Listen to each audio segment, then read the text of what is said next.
Picture this. You're a peasant farmer in 16th century Japan.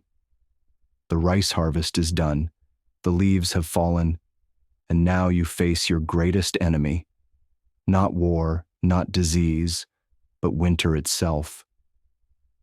In northern Japan, temperatures plummet to -20 degrees Celsius.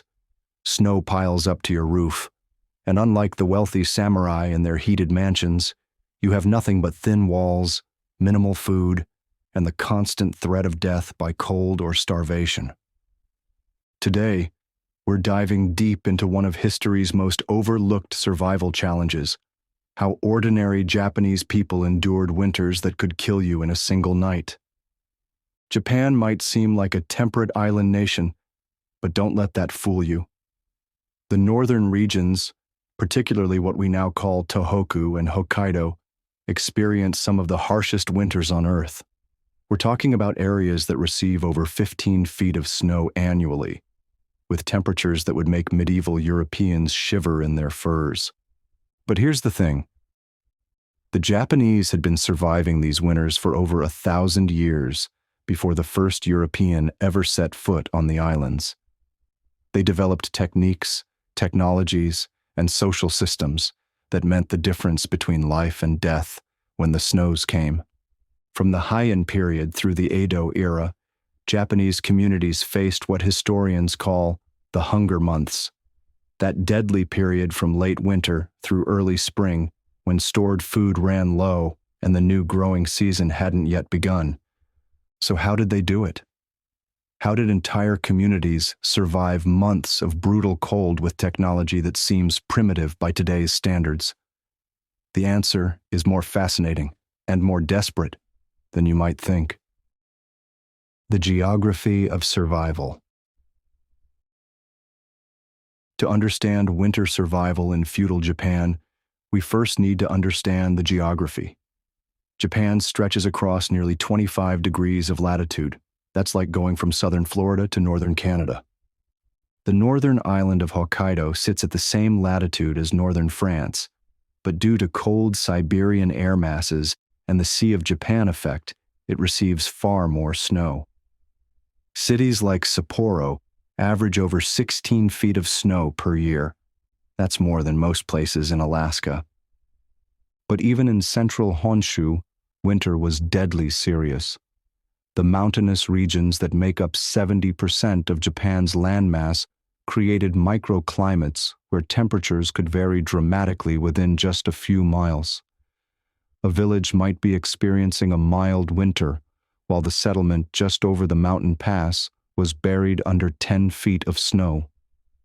The Japan Alps running through central Honshu created what meteorologists call orographic precipitation, where moisture-laden air from the Sea of Japan hits the mountains and dumps enormous amounts of snow on the western slopes.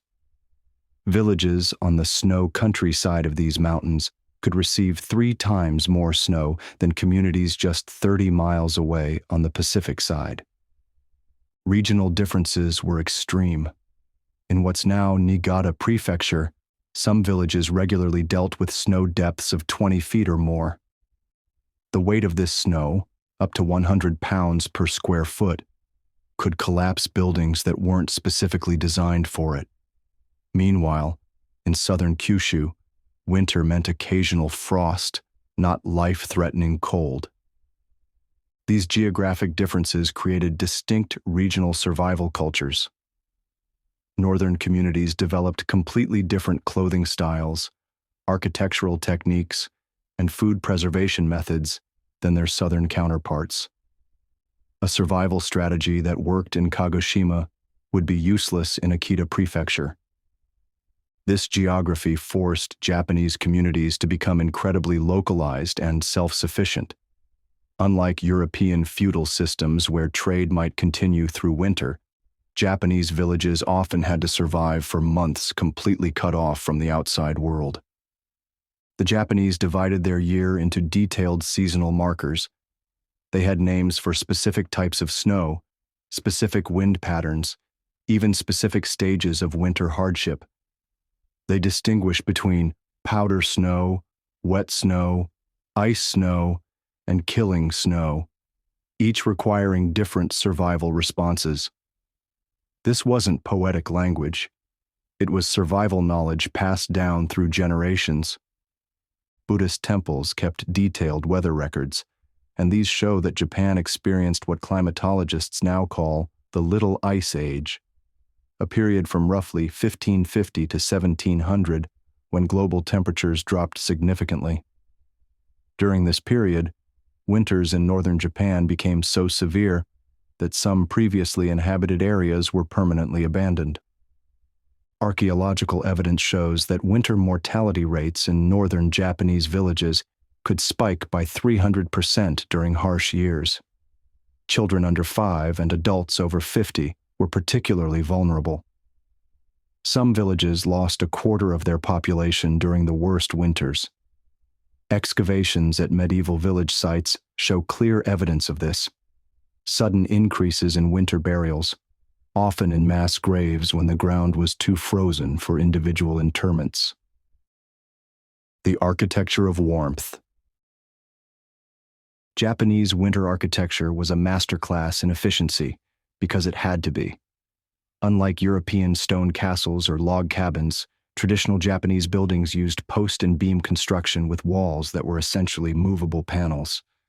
This might seem like a terrible idea for winter, but it was actually brilliant. The flexible construction allowed buildings to move with heavy snow loads without collapsing, something that killed people regularly in Europe when roofs caved in. Japanese carpenters used complex joinery techniques that created buildings that could flex and bend without breaking. The joints themselves were engineering marvels. The Sashimono joinery system used no nails or metal fasteners. Everything was held together by precisely cut wooden joints that actually became tighter and stronger as the wood aged and settled.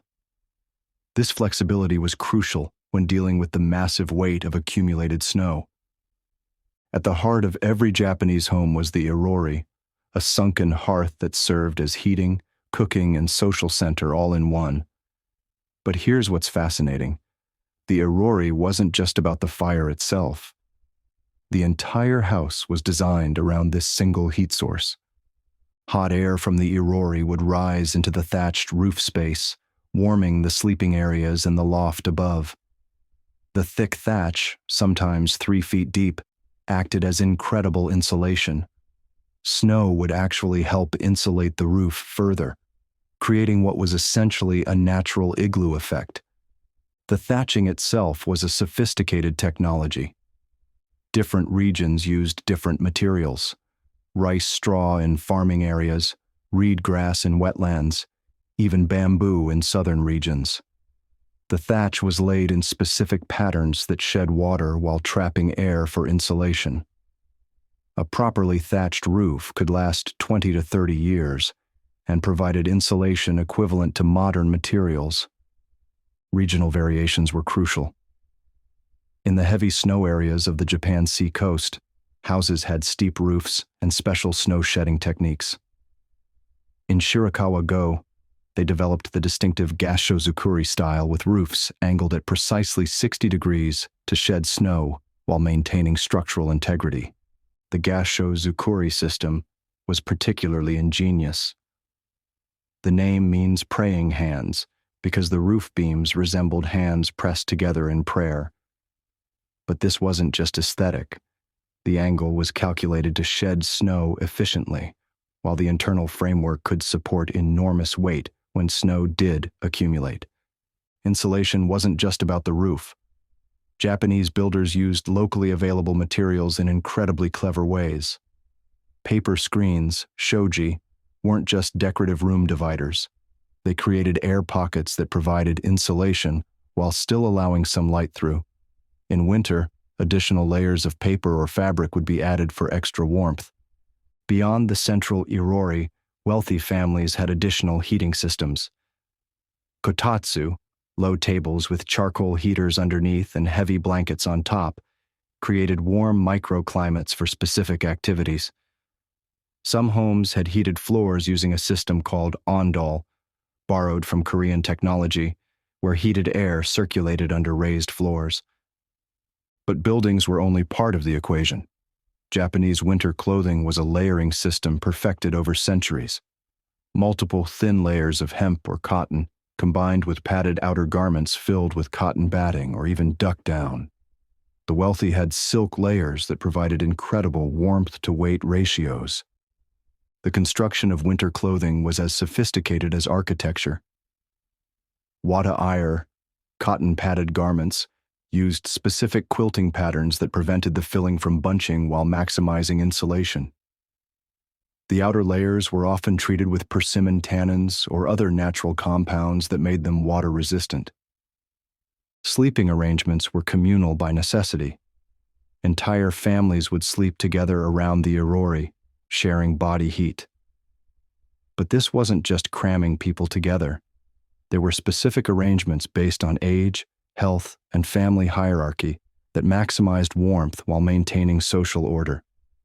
Japanese bedding, futon, was designed for this communal sleeping system.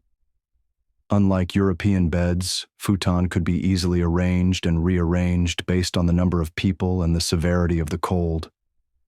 Multiple layers of silk or cotton batting provided insulation from the ground, while shared blankets maximized body heat efficiency. The hunger months. But staying warm was only half the battle. The real killer was starvation, and by February and March, what Japanese farmers called the hunger months, communities faced their greatest test. Food preservation was literally a matter of life and death. Japanese communities developed sophisticated storage techniques that could keep rice, vegetables, and fish edible for months. The wealthy built fireproof kura storehouses, but even poor farmers had ingenious preservation methods. The kura weren't just storage buildings, they were precision-engineered preservation systems. Thick walls made of clay and straw provided insulation and humidity control. Raised floors kept stored goods away from ground moisture, while special ventilation systems prevented mold and rot. The most sophisticated kura had multiple chambers with different environmental controls for different types of food. Daikon radishes were buried in sand or hung in precisely controlled attic spaces. Fish were salted, smoked, or fermented into products that would keep all winter. Soybeans became miso and soy sauce, fermented products that not only lasted, but actually improved nutritionally over time. Fish preservation was particularly sophisticated. Shiokara, salted fish entrails, might sound unappetizing, but it was a protein-rich food that could last for months. Whole fish were buried in salt or rice bran, creating an anaerobic environment that prevented spoilage while developing complex flavors. Some regions specialized in narazushi, fermented fish and rice that could keep for over a year. Pickled vegetables, tsukemono, weren't just a delicacy, they were survival food. A properly prepared batch of pickled vegetables could provide vitamins and nutrients that prevented scurvy and other deficiency diseases during the long months without fresh food. Different vegetables required different pickling techniques. Cabbage was fermented like sauerkraut, creating beneficial bacteria that aided digestion. Turnips were pickled in rice bran, which added B vitamins. Cucumbers were preserved in salt brine that could be reused for multiple batches. Each technique was precisely calibrated to maximize both preservation and nutrition. Rice wasn't just food, it was currency, and it could be transformed into sake for additional calories and trade value. Sake production was carefully timed so that the high-calorie rice wine would be ready during the coldest months when people needed maximum energy to maintain body heat. But even with these techniques, failure was common. Village records from the Edo period show that during harsh winters, communities would be forced to eat tree bark, grass roots, and even clay mixed with whatever grain they could find. Famine foods were a crucial part of survival knowledge. Acorns could be processed to remove bitter tannins and ground into flour. Tree bark from certain species could be dried and powdered to extend grain supplies. Wild plants like fern roots and mountain vegetables were harvested and preserved as emergency food sources. When supplies ran low, communities had sophisticated rationing systems. Families were expected to contribute to communal stocks based on their harvest success. In return, they could draw from these stocks during the worst periods. Village leaders, often the oldest residents with the most survival experience, managed these distribution systems. This is where Japanese social structures became crucial for survival. The concept of mura, the village community, meant that food was often shared communally during the worst times. Wealthy families were expected to help sustain poorer neighbors, not just out of charity, but because a weakened community meant everyone was more vulnerable. Interestingly, some of Japan's most important festivals occur in the depths of winter. These weren't just religious observances, they were carefully timed community gatherings that served to redistribute food, check on vulnerable members, and maintain morale during the darkest months. The timing of activities like sake brewing and mochi making wasn't arbitrary. These calorie-dense foods were prepared precisely when communities needed maximum nutrition to survive the hunger months. Mochi making was particularly important. The high-carbohydrate rice cakes provided sustained energy and could be stored for weeks. Winter hunting and foraging supplemented stored food supplies. Rabbit snares, bird traps, and ice fishing provided protein during the coldest months. Even in deep snow, experienced foragers could find edible bark, preserved berries, and other wild foods that could mean the difference between survival and starvation. Social survival strategies. Survival wasn't just individual, it was a complex social system that varied dramatically based on your position in Japanese society, and the differences could literally mean life or death. For the samurai class, winter was uncomfortable, but rarely deadly. Their homes had multiple irori, professional heating systems, and most importantly, stored wealth that could buy food even during famines. Some samurai mansions had sophisticated heating systems using heated floors and walls, technology that wouldn't reach Europe for centuries. The merchant class had their own survival strategies. They often stored not just food, but luxury items that became incredibly valuable during harsh winters. A merchant who stockpiled sake, quality fabrics, or metal goods could trade these for food when farmers were desperate. But for the vast majority, the peasant farmers who made up 85% of the population, winter survival was a community effort built on incredibly complex social obligations.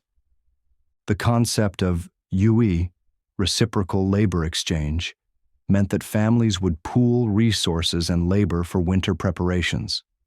One family might have better food preservation knowledge, another might have superior heating techniques, a third might have connections to obtain scarce materials. Women played crucial roles that are often overlooked in historical accounts. They were typically responsible for food preservation, textile production for warmth, and maintaining the intricate social networks that could mean the difference between a family surviving or starving. Even children had survival roles. They gathered fuel, helped with food preparation, and most importantly, learned the complex body of winter survival knowledge that would keep them alive as adults. This wasn't casual education. It was life or death training. Communities also had to deal with the harsh reality that caring for the elderly and sick during winter could threaten everyone's survival. Historical records show complex systems for supporting vulnerable members, but also difficult decisions about resource allocation during the worst times. Buddhist and Shinto practices weren't separate from survival. They were integrated into it. Certain religious observances were timed to coincide with critical survival periods, providing both spiritual comfort and practical community gathering opportunities. When survival failed. Despite all these sophisticated survival strategies, Sometimes they weren't enough. Japanese historical records document winters so harsh that they fundamentally changed communities and even influenced national policy. The winter of 1783 to 1784, following the massive Asama volcano eruption, was so catastrophic it's still remembered in Japanese folklore. Ash blocked sunlight, crops failed, and winter temperatures dropped even further than normal. Some northern villages lost half their population.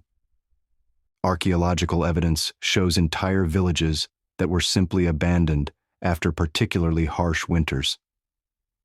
These weren't gradual declines. They were sudden disappearances where survivors packed up and left, often never to return. Buddhist temple records and village chronicles document the desperate measures people took. There are accounts of families walking hundreds of miles through snow to reach relatives in warmer regions, many dying along the way. These survival failures created migration patterns that shaped Japanese demographics for centuries. Harsh winters in the north drove population movements that influenced everything from genetic diversity to regional dialects. The few who attempted winter travel faced almost certain death. Traditional winter travel gear included special snowshoes, layered clothing systems, and emergency shelters. But even with preparation, winter travel was essentially a death sentence for ordinary people. The combination of natural disasters with harsh winters created what historians call compound catastrophes. An earthquake in autumn, followed by a harsh winter, could destroy communities that had survived for hundreds of years. These experiences shaped fundamental Japanese cultural concepts about resilience, community obligation, and the relationship between humans and nature. The idea that individual survival was impossible, that only community survival mattered, became deeply embedded in Japanese social thinking. Lessons from the ice. So what can we learn from these medieval Japanese winter survival strategies? Remarkably, many techniques developed centuries ago remain relevant today. The Japanese emphasis on community-based survival has direct applications to modern emergency preparedness. Their integration of social obligations with survival planning created redundant support systems that modern disaster planning often lacks. Traditional Japanese food preservation techniques, fermentation, controlled drying, strategic storage, are being studied by modern food scientists for their efficiency and nutritional benefits. These weren't primitive techniques, they were sophisticated biotechnology. Japanese winter architecture principles influenced modern passive solar design and energy-efficient building techniques. The idea of designing entire structures around a single efficient heat source anticipated modern heating system design by centuries. Perhaps most importantly, Japanese winter survival demonstrated that individual preparedness alone isn't enough. Survival required complex social systems, shared knowledge, and community commitment to mutual support. These survival strategies weren't just historical curiosities. They continued to influence Japanese culture through the modern era. The emphasis on seasonal awareness, community obligation, and long-term planning that developed from winter survival needs shaped everything from business practices to social policy. The next time you think about medieval survival, remember that it wasn't just about individual toughness or primitive technology. In feudal Japan, surviving the brutal winters required sophisticated knowledge, complex social cooperation, and innovations that were centuries ahead of their time. These weren't just people enduring hardship. They were communities that developed sustainable systems for thriving in one of Earth's most challenging environments. Their success shaped a culture that values preparation, community support, and harmony with natural cycles. If you found this deep dive into Japanese winter survival fascinating, make sure to subscribe and hit the bell for notifications. Next week, we're exploring the real daily life of a ninja, and trust me, it's nothing like what you've seen in movies. What aspect of feudal Japanese winter survival surprised you the most? Let me know in the comments below, and I'll see you in the next episode.